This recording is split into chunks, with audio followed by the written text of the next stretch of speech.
Hey Badass, and welcome back to the Badass Careers YouTube channel, which is all about helping you to find your thing, to brand yourself, and to land your next dream job. In today's video, we're going to be deep diving into some really modern and strategic interview tips, the kind of interview tips that are going to allow you to convert your interviews that you're having into job offers. And if you're watching this, I have a hunch that you might be preparing for an interview right now. So you are absolutely in the right place. We're going to be talking about a framework that allows you to answer any of those "tell me about a time when" questions. So these questions are known as either behavioral interview questions, competency-based questions, situational questions. They all mean the same thing. They're all trying to tap into a situation that you've been in the past where you've displayed a particular competency. A competency is really trying to tap into your knowledge, your skills and abilities all at once. And it's trying to highlight or demonstrate that you have that competency, for example, results orientation or customer focus or problem solving. They really want to tap into that, see examples of times that you've done something in the past, because there's a lot of research out there that shows that the past is actually the most important indicator of future success in a role. So if you can prove that you've been able to step up to the game and show a particular competency in a particular situation in the past, you're much more likely to be able to demonstrate that exact same competency which is needed in the current role. So these questions are trying to tap in to your underlying competencies. So all of these questions will be past focused, and they'll sound a little bit something like this. Describe a time where you seized an opportunity and ran with it yourself. Tell me about a time where you made a mistake. Tell me about a time where you had a problem and you didn't know what to do. Can you describe a situation in which you've exceeded your customers' expectations? Can you tell me about a time that you failed? No matter what the content of the question, there's a way of answering these questions that works a lot better than others. And I'm going to talk you through some of the key success factors of a really compelling and powerful answer to these kinds of questions. The first is that you're going to tell a story. You're going to take the interviewers on a journey. And this is because humans love stories and they're incredibly memorable. Stories stick in the human brain. Secondly, you're going to want to back it up with proof points and evidence, that precious evidence that will prove to them, I've done it before and I can do it again. And yes, the results are repeatable. You want to make it short and concise, so you want the answer to be max 2 to 3 minutes long. If they want to go further, if they want to probe for more detail, they'll absolutely follow up with additional questions, but you want to make the core story about 2 to 3 minutes long. And most importantly, you need to make the link for the interviewers between what you've done and transfer that into what you're capable of doing in this role. So in this video, we're going to cover a framework that you can use so that you can answer these kinds of questions in a really powerful and succinct and memorable way. I'm going to give you a real life example so you can see that framework come to life. And definitely stick around to the end, because I'm going to be using an insider secret from my 10 years in HR and recruiting to be able to help you to predict the kinds of questions that you may be asked in advance. If that sounds good to you, let's get right into it.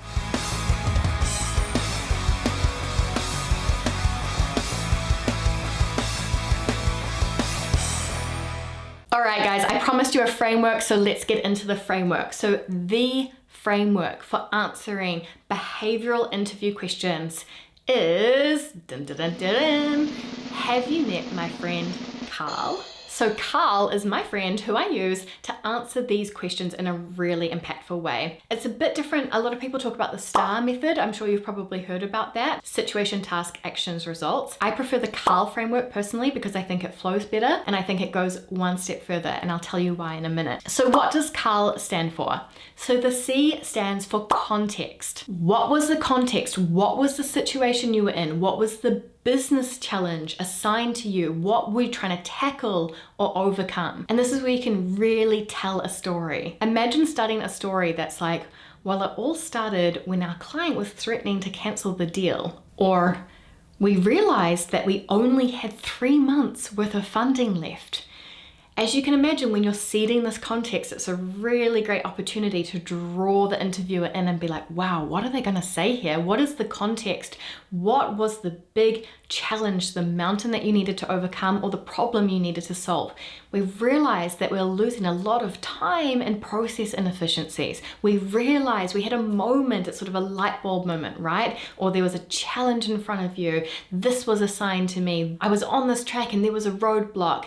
Give a little bit of storytelling context to your answer. Next, A is for action. What action did you take in response to this challenge, in response to this context or the situation? And what was your reasoning for doing so? And really important here that we're talking about the action that you took. No one else, not your team. I know a lot of people out there, especially females, they're very much used to being like, we did this and then we decided. It's really important when you're in an interview that you can really define and claim your part in the success of the story or your part in the learnings of the story. So make sure it's a story where you can confidently say, I decided to, I took action on, I had the idea, ...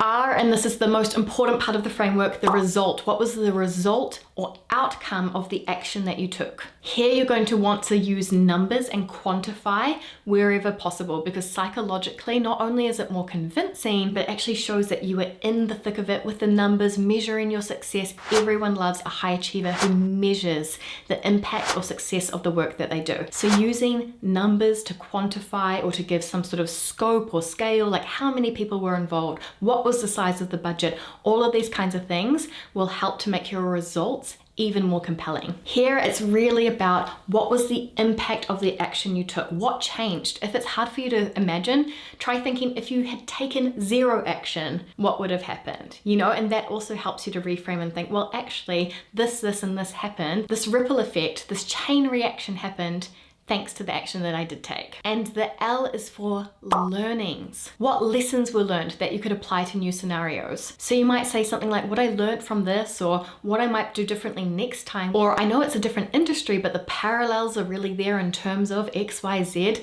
It's really making that link between what you did, what you accomplished, the action you took, and the learnings, what you took out of it, the transferable stuff. So what I'm taking with me, what I carry with me as a professional is that, and this is where you really tweak it to their context and what they need and the kind of person they need in the role. And this is where it goes further beyond the STAR framework. By doing this, you're connecting the dots for the recruiter, for the interviewers, between your profile and what you're capable of achieving in this role. And that is worth its weight in gold. So Carl, context, action, results, learning. Now let me give you an example to bring it to life before I tell you how you can actually start to predict the kinds of questions that they might ask you in advance. So let's take the example of, tell me about a time you needed to create something from scratch. So the answer might sound a little bit something like this, and I'm going to put the context, action, results, and learning words up on the screen as I get to that phase of the answer so that it can all click into place. So in my first role at L'Oreal, I was in charge of the global onboarding strategy for 10,000 new employees each and every year coming from all around the world. Almost straight away in the role, I could see that the onboarding experience in each country was vastly different from one country to the other. And so the onboarding experience that some employees were getting was excellent, and on the other side, non-existent. And I also knew from a business perspective that we were losing a lot of talent within the first 3 years. So they weren't getting to that 3-year anniversary mark. They were leaving the company before that. And from the research I'd been doing, I also knew that 87% of people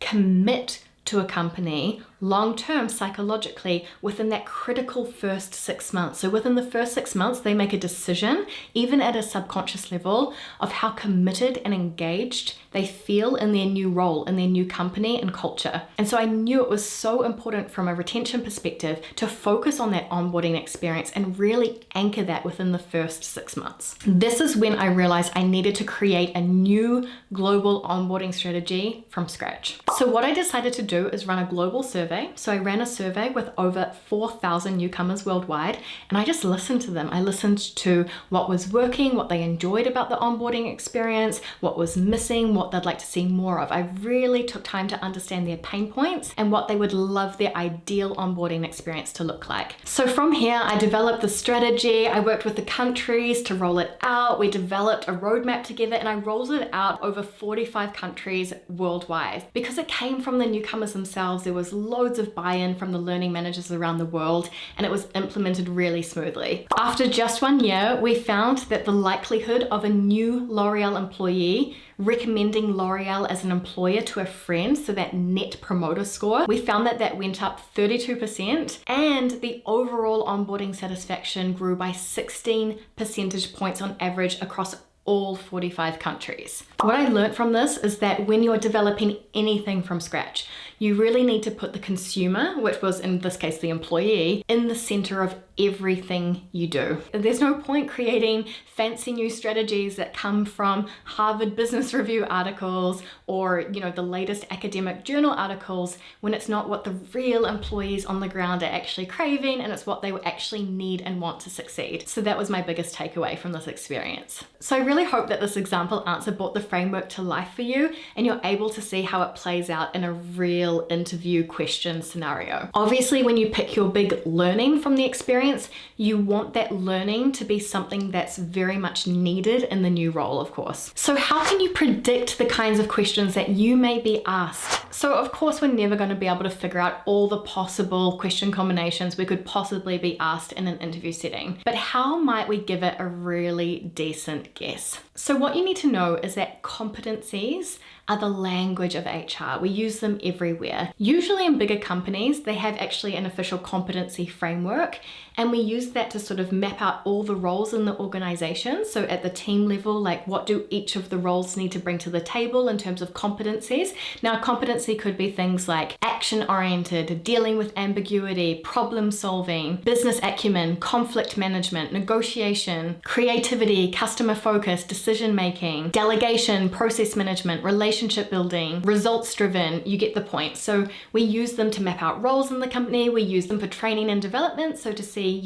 which competencies people need to be developed in and which trainings train on those competencies. They're just the common language across HR professionals in big companies. And so what you need to know is that in terms of putting this job ad out there on the internet, what they've done is they've met with the hiring manager, they've really listened to the needs and the requirements of the role, and they've already identified the kinds of competencies that this person needs in this role. And when they've written the job description, they've done so with the competencies in mind. So there's nothing in there that's sort of random, right? So what you can do is analyze that job description and theme up, put into bundles the things that they're asking for over and over again. For example, do they keep mentioning project management, logistics, organization, planning, all of these kinds of words? Like, can they go in a bundle together that you can label project management, for example? And so of course, they're going to ask you the interview questions based on the competencies, the underlying skills, abilities that you've sort of themed up from the job description. They'll be asking you questions about that. So I want you to analyze the job description, and I really want you to theme them up. Sometimes things won't go into a bundle or a theme, but it means that if they're just mentioned once, they're probably least important, right?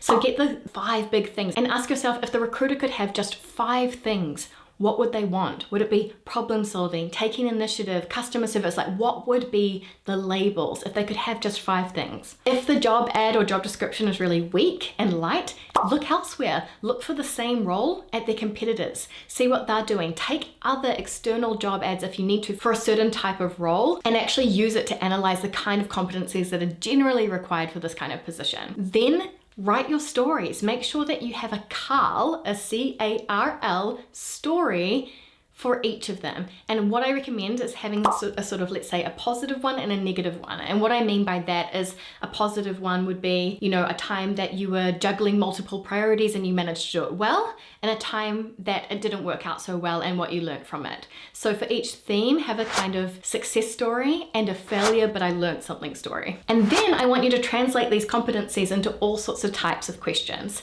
and just play with your story and see that you can adapt it for all the different styles styles of questions that might come up. So if it's, for example, prioritization, tell me about a time where you were juggling multiple priorities. Tell me about a time where you had a lot on your plate and you didn't know where to start. Tell me about a time that you missed a deadline because you had too much on. Tell me about a time that you get the point. So brainstorm lots of different questions and just do a sense check. Is the story adaptable? Will I remember the key components and be able to tell the same story? I've got my story around this general competency. Will I be able to adapt it to every variation of the question that might be thrown my way? So guys, I hope that you found this really useful in terms of preparing for your interview. Please let me know what you're taking away down below and what you think about the CAL framework. I'd love to have any questions or comments on that. And otherwise, if you're the kind of person who wants to have a really fulfilling and impactful and enjoyable career, definitely hit subscribe, because we're doing career development and coaching on this channel every single week. So thank you so much for watching. As always, stay badass, and I'll see you guys in the next video. Bye.